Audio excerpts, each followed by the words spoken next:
Hello everyone, I'm Stibby, and this is my YouTube channel. I wasn't sure exactly what I wanted to do this month, but I wanted to do something related to gay issues for Pride Month, so I started watching movies like crazy, trying to find something to talk about. I was specifically looking for stuff that wouldn't be well known and was gay forward. And by not well known, I mean very not well known. I was pretty much exclusively looking at things with less than 1,000 views on Letterboxd. Because your gay canon might include a John Waters or a Greg Araki, maybe even a Derek Jarman, but it's significantly less likely to include a Hans Schiarel, the trans director of Dandy Dust. This video is not on Dandy Dust. I considered doing a video on Dandy Dust as the concept of a VHS exclusive movie from the 90s about a gender non-conforming alien sounded cool to me, but after watching it I realized that it was maybe too art student even for me. I was originally planning on talking about a few different movies I enjoyed because I didn't have enough on any of them to fill a whole video. I had Vegas in Space and a couple other things queued up, but after watching Zero Patience, I realized I desperately wanted to cover this movie, and that doing so would take the entire runtime of a video. Zero Patience is a Canadian musical from 1993 by writer and director John Grayson, who you might recognize from probably nothing. This is one of his most recognizable films, and it's not something that a lot of people have seen. He might be slightly more well known in Canada, but overall he's not someone with a film that I would expect most people to have definitely or even probably heard of. And it stars a lot of people that don't even have pictures on IMDb, although the guy that plays Richard Francis Burton apparently was in 2 episodes of The American Skins playing Jimmy Snyder, so that's something. You think I'm your bitch, don't you? That's what you think, huh? Huh? Is that what you think? Me, I'm a normal Joe. I'm in and out when? 2 minutes to unload. 2 minutes max! Zero Patience is an absurdist musical that follows 2 characters. One is the previously mentioned Richard Francis Burton, who is a real writer and explorer in the 19th century who is still alive in the 90s due to what the movie refers to as an unfortunate encounter with the fountain of youth. The second main character is the ghost of a man who is a French-Canadian flight attendant who at the time was largely believed to be patient zero for HIV in North America. If this all seems very high concept and a little confusing, it can be, but who these people are super matters to this movie and its themes, so it's not just weird for weirdness' sake. First of all, Richard Francis Burton was a real writer in the 19th century, and a pretty prolific one at that.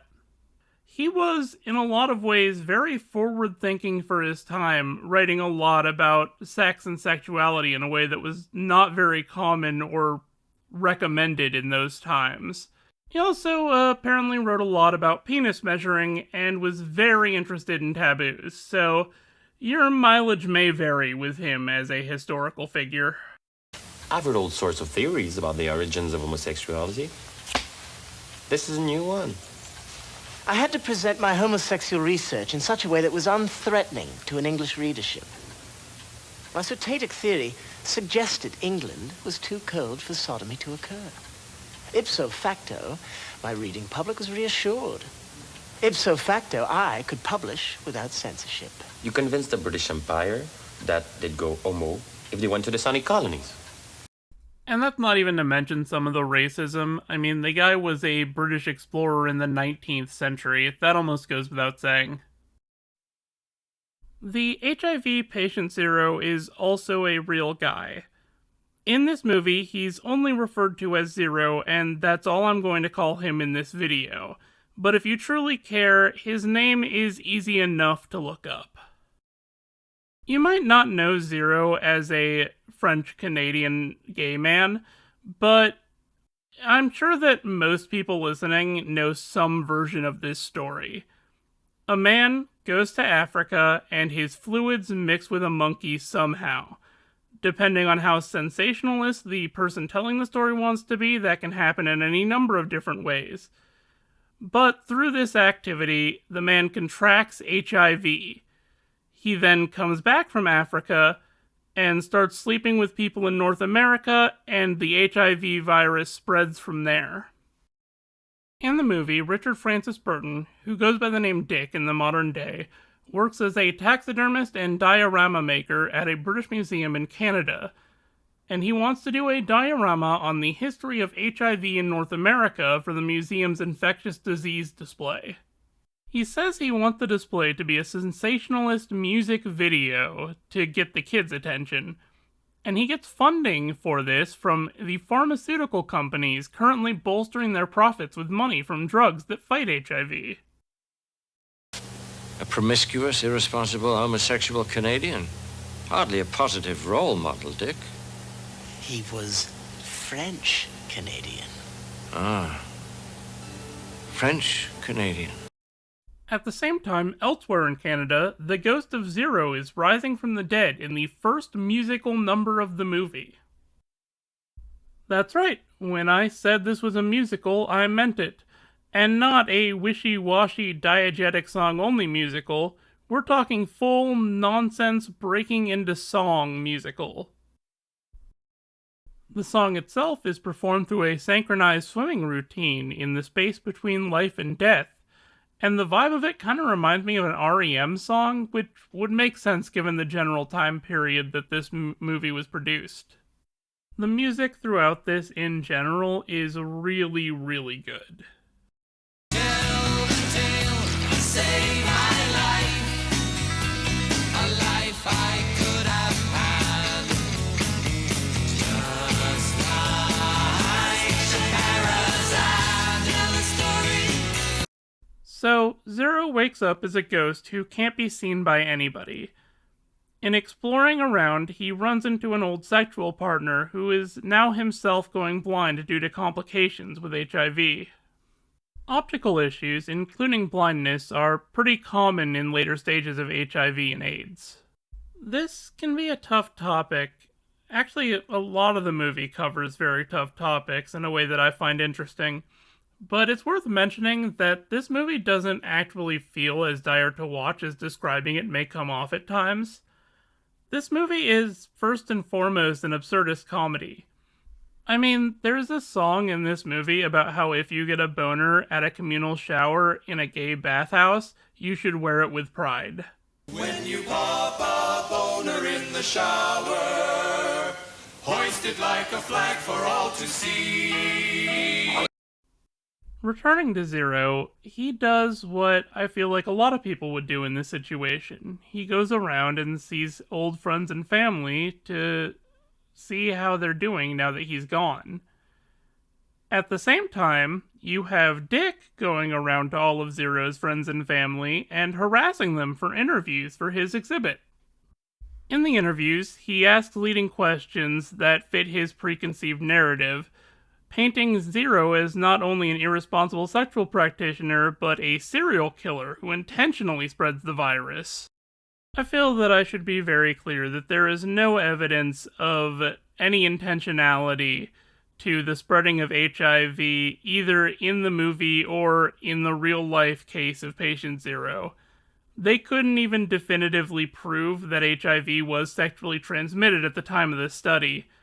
A fact that, even though it's directly told to Dick by the person that published the original study, fails to make it into his presentation.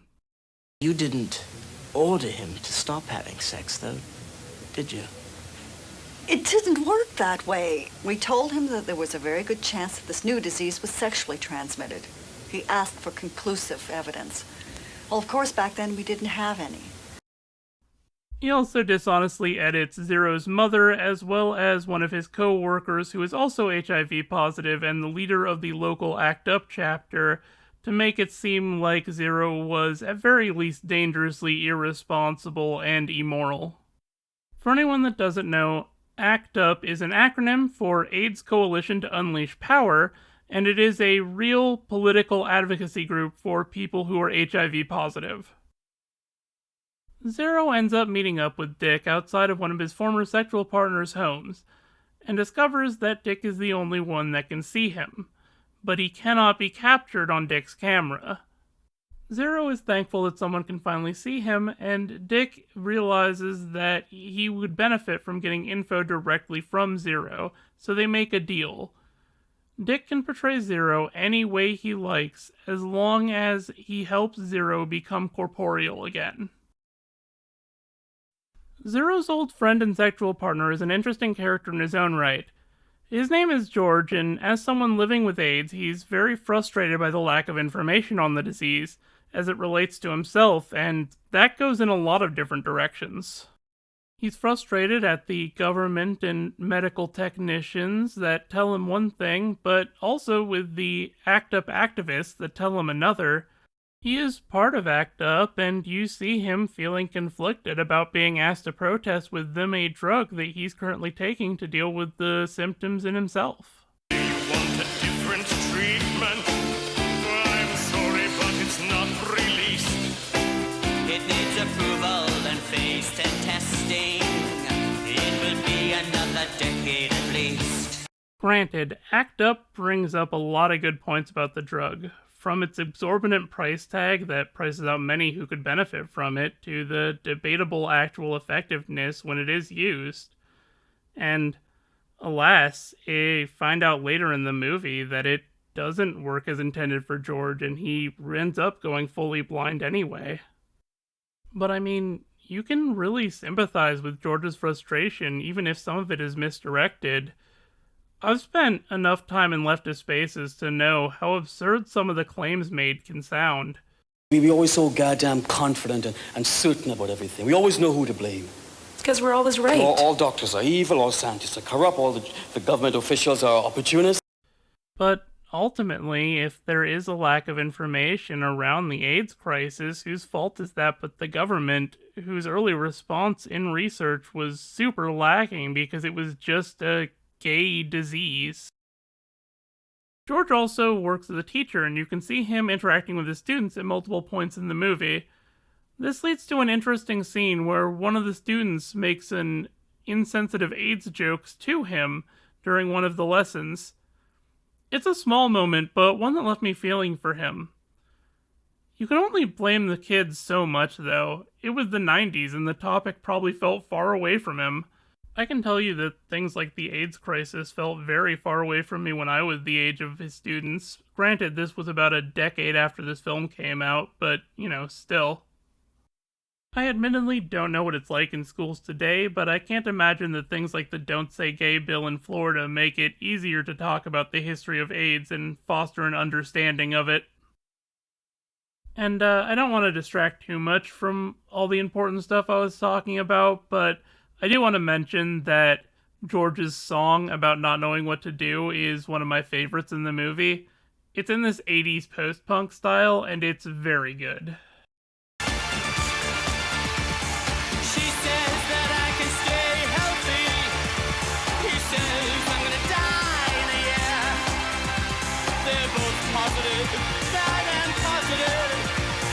So far, that's all that's fair.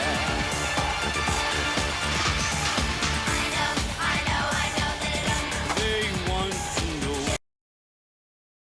However, an even bigger left turn from the more serious topics can be seen in returning to Zero and Dick as they get ready to go to bed for the night.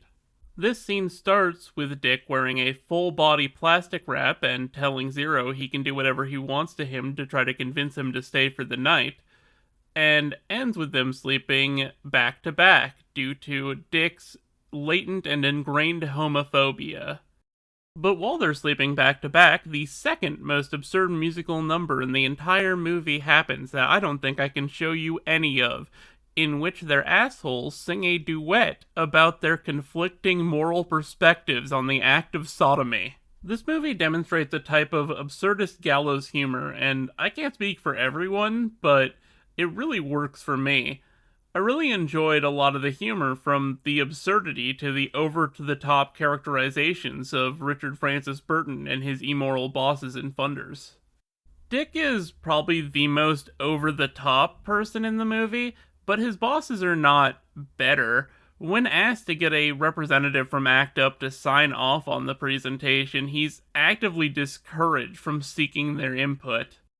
But they'll want, input. Oh, I don't think we have to go that far. You get the ACT UP people to agree, I'll get the rest, and we'll publish the list of names in our newsletter. ACT UP, of course, refuses any kind of sign-off of the project, with the leader telling him she thinks his presentation perpetuates bigotry and fetishizes blame, which it does.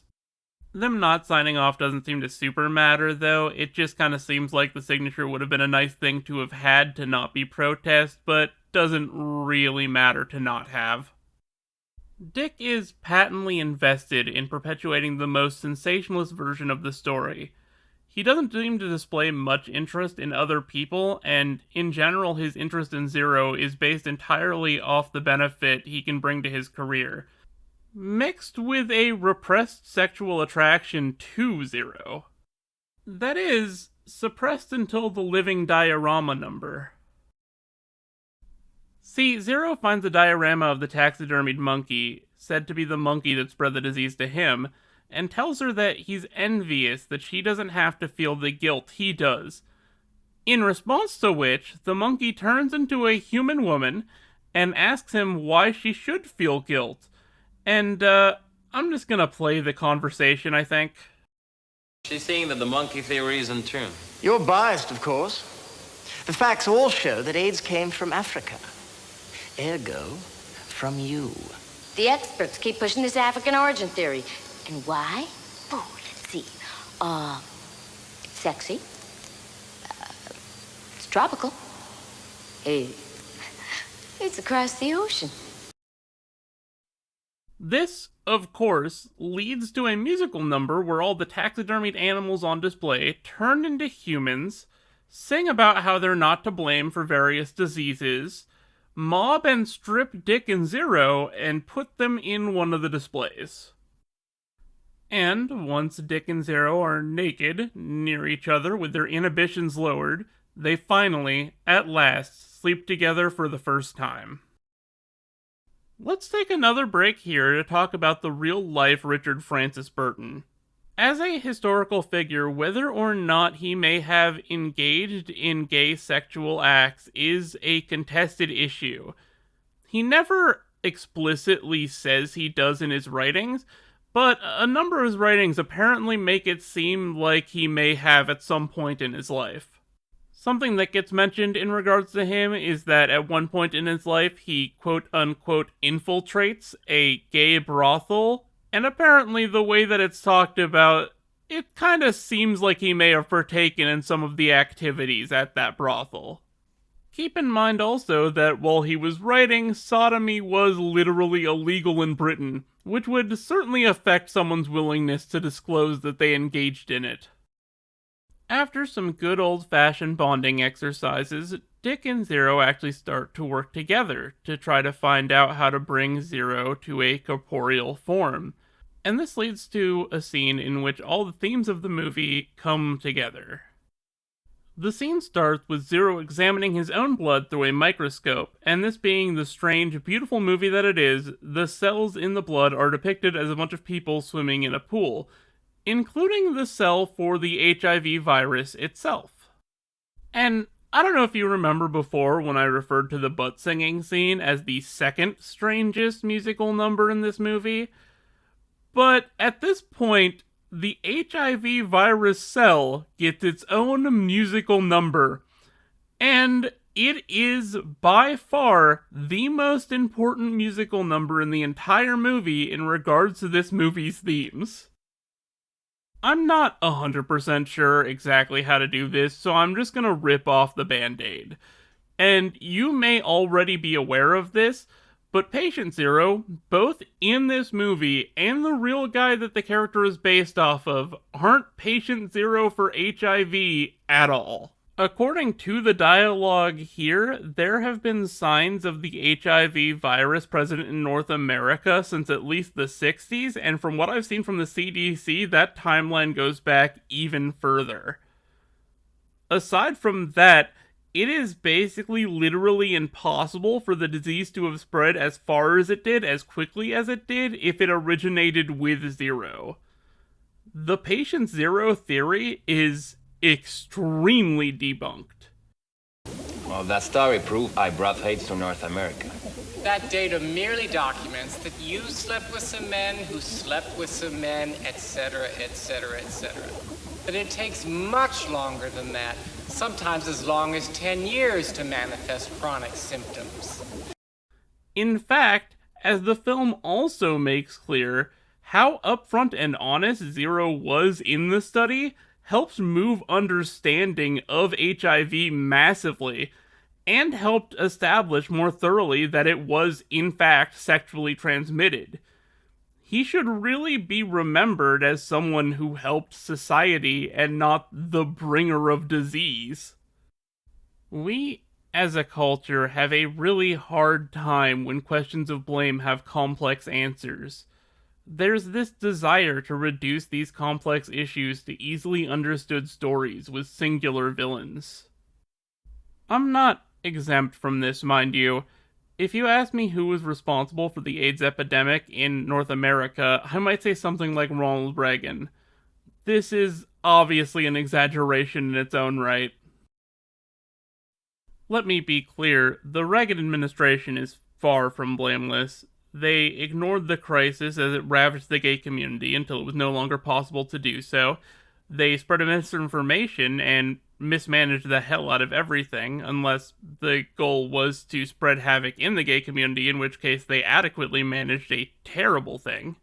The lack of United States general health care and comprehensive sex education did horrible things for the epidemic as well, which are things that any governmental body should be asked to answer for.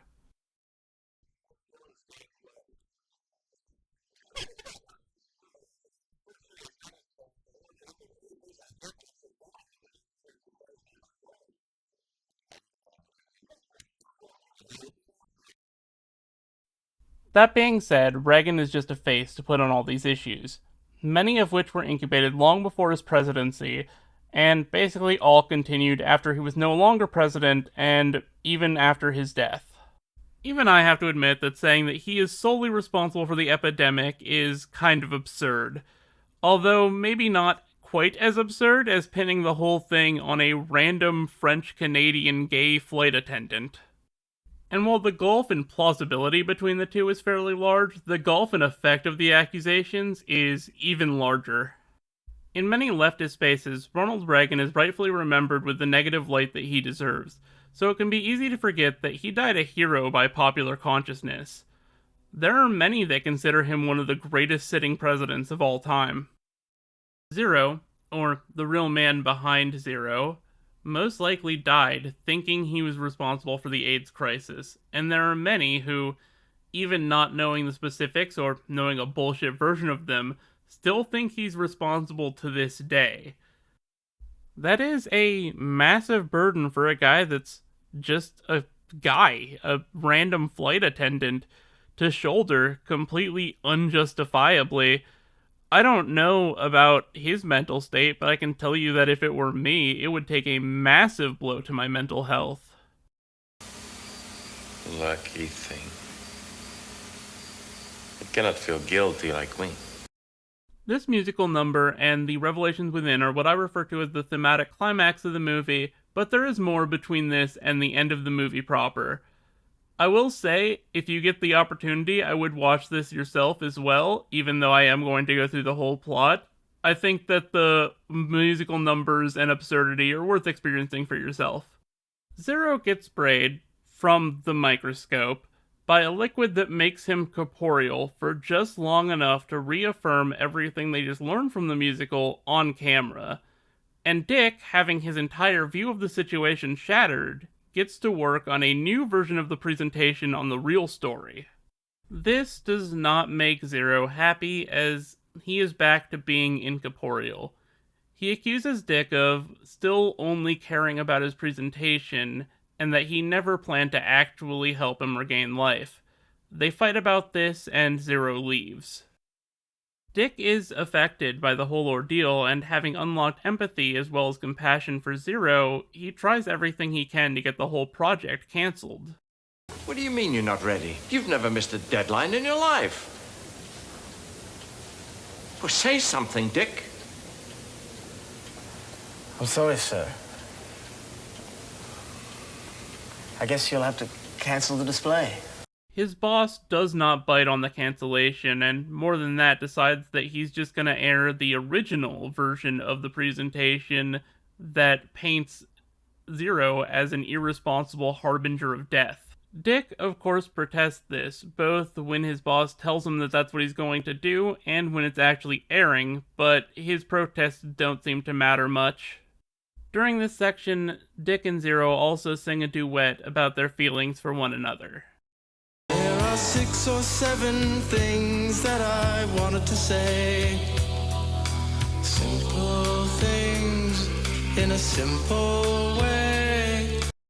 There are 6 or 7 ways that you drove me mad.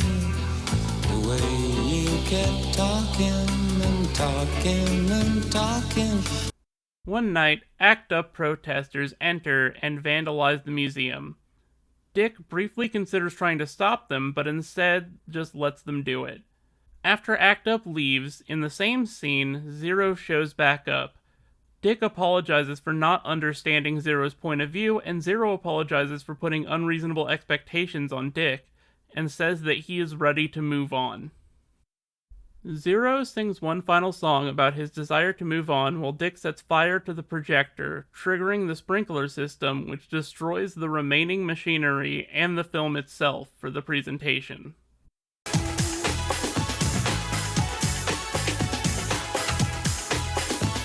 Got a light, Taylor?